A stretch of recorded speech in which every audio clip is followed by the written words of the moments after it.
자, 이런 가운데 부산 정통식당 음식점에 행정지도가 나왔다고 하는데 이게 젓가락으로 막 집어 먹어서 나온 거 아닌가요? 그렇습니다. 네. 네, 그 음식점이 식품위생 관련 행정지도를 받았는데요. 한 시민이 국민신문고를 통해 부산 중구청에 민원을 제기했기 때문이라고 합니다. 증거도 있잖아. 네, 동영상으로. 그렇죠. 이 시민은 경이 위생관념이 결여된 행동을 보인 것과 관련해서 민원을 제기했다고 했습니다. 이게 귀여운 젓가락질 아니에요? 그러니까 귀엽다며. 띠적띠적거려. 어? 수전증이 있어갖고 젓가락질을 못하는데 너무 귀여웠다며. 화제가 됐다며. 네? 아니, 공식적으로 비위생적인 짓거리를 했다는 거 아니에요? 식품관리상에. 그러니까 이쪽하고 엮이면 나만 손해봅니다. 안 엮이는 게 맞아, 여기는. 그런데 뭐라고 또 반대 기사가 나온 줄 아십니까? 이 집에 10억대의 홍보 효과를 얻었다는 거예요. 경이 가서 먹어서 홍보가 됐다고요? 무려 10억 원대의 홍보 효과를 일으키고 있다라고 얘기를 하고 있습니다. 기사가 아, 뭐. 근데 10억을 벌었다는 거예요? 그 홍보 효과라고 하는 홍보는 10억대가 됐지. 근데 사람들이 더러워서 먹으러 안 가지. 아니, 그게 무슨 말이에요? 10억 원대의 홍보가 됐다는 얘기는 10억 원을 벌었다는 얘기잖아요. 그래서 이분이 버셨다는 거예요? 행정지도 쳐맞았다잖아요. 홍보는 10억 원어치가 됐는데 행정지도를 쳐맞아 갖고 벌금 내고 장사를 못하게 됐어요. 영업정지를 쳐맞게 됐어요, 지금. 경이 먹어서가 아니라 이재용이 가서 그런 것 같은데. 그것까지는 아니고, 네, 어쨌든 행정 지도를 받았다는 건데, 근데 기사는 이재용이 가서 그렇대. 윤석열이 가서가 아니고. 이게 이재용은 10억대 홍보 효과를 낸 거고 네. 윤석열은 행정지도를 처맞게 한 거죠. 이게 파괴왕과 마이너스 손의 차이인 거야. 진짜 미치겠다. 아, 이게 뭐냐? 아니, 난 너무 궁금해요. 10억 이재용이 어떻게 왜 사는 거야? 국물 좀 달라고 했는지도 궁금하지만 이재용은 과연 이런 길거리 떡볶이를 먹어본 게 자기 인생의 몇 번째일까 너무 궁금합니다. 처음 아닐까? 예전에 이건인가?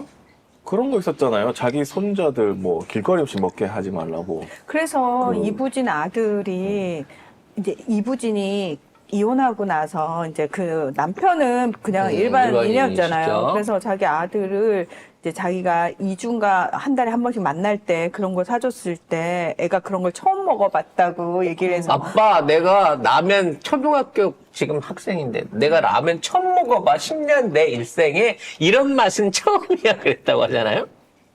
그래서 근데 그런 얘기 업계에서는- 보면서 아무튼 그런 얘기 보면서 아, 쟤들은 저런 걸 안 먹는구나. 그때 제가 받았던 느낌 뭐냐면 제가 인도 갔을 때 인도 길거리 음식들이 진짜 싸거든요. 정말 싼데 제 친구가 절대 못 먹게 하는 거예요. 그래서 왜 그랬더니 너 그거 먹으면 배탈 난다고. 그래서 아니 그럼 저 사람들은 먹는데 저 사람들은 배탈이 안 나? 그랬더니 저 사람들은 늘 저걸 먹기 때문에 괜찮지만 한국 사람들은 저거 잘못 먹으면 배탈 나라고 얘기를 해서 그 기분이 굉장히 복잡 미묘했거든요. 근데 나는 그 이부진 아들의 그 얘기를 들으면서 마치 그 느낌을 받았어요. 아, 그들의 머릿속에는 저거 먹으면 배탈 나는 음식이야 라고 혹시 잡혀 있지 않을까.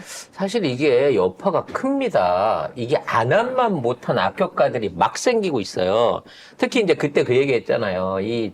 이 재벌 총수들이 다 언론사 사주님이거나 최고 광고주들인데 이 망신을 당하고 가만히 있을 리가 없다라고 말씀을 드렸는데 모든 신문 사설에서 이게 뭐 하는 짓거리냐. 왜 재벌들 갖고 이런 짓거리 하냐. 조중동은 화났지. 외국에서 이 도대체 대한민국 최고 기업들을 봤을 때 이 정도 되면 민폐가 아니라 관폐다.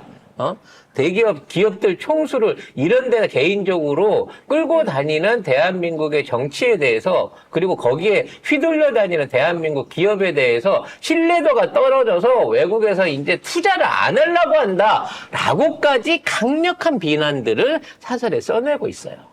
이거 누가 기획했을까요? 김승희가 있었으면 김승희가 했다고 의심이라도 해보겠는데 김승희가 잘렸으면 최소한 그보다 나은 놈이 와야 될 거 아닙니까? 그리고 뭔가 아이디어를 냈어야 되잖아요. 근데도 아직도 이 짓거리인 거야. 정말 인재가 더럽게 없나 봅니다, 그쪽에. 네. 아니 전문성을 보고 사람을 뽑은 게 아니고 그냥 나와 인연이 있거나 청탁받은 사람들 다 뽑아놨으니까 그 문제가 생기는 거잖아. 당연하죠. 그리고 기존에 그 파견가 있던 전문가들도 그 실무진들 있잖아요. 걔들이 제가 어디서 들었는데 정말 다시 외교부에서 그 용산으로 파견가 있던 친구가 너무 고통스러웠다고. 너무 고통스러웠다고. 말이 안 통하지.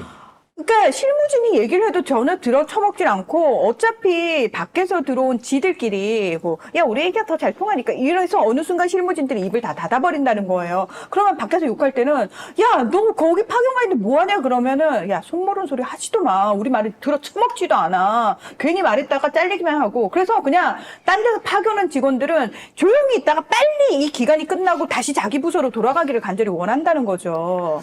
이 정도 되면 거의 이 정부의 어떤 이게 대통령실 안에 대통령을 둘러싸고 있는 애들이 거의 뭐 10상시가 아니라 604시들이 지금 완전히 대통령실에서 대통령을 나눠가지고 지금 지들 멋대로 주무르고 있다. 지들은 아직도 세상 돌아가는 게 지금 얼마나 비판적인지에 대한 생각이 없다라고 알고 있을 거예요. 이것 때문에 욕 처먹는지 모르고 지금 네덜란드 갔을 겁니다. 얘네들은. 오늘 동아일보 칼럼이 있는데 이게 어제 칼럼입니다. 정영광 칼럼입니다. 제목은 용산 게이트키핑 시스템이 망가졌다라는 이 기사인데 여기 보면 대통령이 재벌 총수들과 술자리를 좋아하고 흥이 나면 나이 어린 재벌 총수에겐 존칭 없이 편하게 대한다는 얘기도 들린다.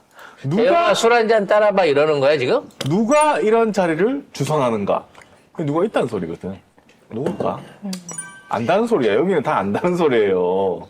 애초부터 윤석열이 재벌 회장들 끼고 술 먹는 거 좋아하고 회장들한테 막 검사 시절이 아니라 변호사 시절에 막 해가지고 맞아. 로펌에서도 곤란했다는 얘기 있잖아요. 맞아. 얘는 지가 만나고 있는 사람이 다 자기 아래급으로 보이는 데다가 범죄자로 보는 거야. 막 함부로 하는 거야. 그러니까 처음에는 앞에서 받아두겠지만 속에서는 부글부글 끓고 있는 거잖아요. 싫겠다. 지금 슬슬 권력이 빠지고 있는 걸 알게 되면 이 사람들이 나중에 얘네를 가만 놔둘 리가 없어요. 어느 정도 임계점이 오면 재벌들이 어느 순간에 정치자금 끊어버리면요. 윤석열 편에 붙어 있을 어떠한 정치적 몰입애들이 안 남는다는 겁니다. 왜? 윤석열은 돈이 없거든. 윤석열은 돈을 못 써요. 그 권력을 보는 스폰서들이 돈을 쓰는데 스폰서가 떨어지면 정치 끝나는 거거든. 그러니까 지금 생각해보면 술 먹을 사람이 재벌들밖에 없다는 그렇지. 소리잖아. 외국 가서.